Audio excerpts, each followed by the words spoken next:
Sì, in effetti la nostra esperienza parte dal 2005,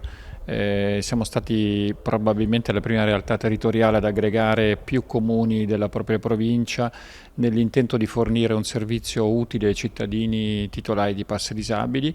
e quindi sono oltre 20 anni che portiamo avanti questa nostra esperienza. Poi nel 2018 abbiamo cominciato a collaborare con la Regione Veneto per lo sviluppo del circuito regionale, verso cui ovviamente abbiamo dato la nostra massima disponibilità, e quindi oggi come oggi possiamo dire che c'è un ecosistema regionale che è capace di condividere dati tra più di 360 comuni ormai ad oggi nel 2024, e contiamo entro un anno e mezzo, insomma, di riuscire a coprire quasi tutti i comuni della Regione Veneto. L'obiettivo ovviamente è quello di agevolare la mobilità delle persone con disabilità, e questo può avvenire tramite la condivisione delle informazioni attraverso i canali di interoperabilità che sono stati sviluppati appositamente dalla Regione Veneto, e l'obiettivo è quello di fornire al cittadino un unico punto di accesso attraverso l'applicazione Vivi Veneto,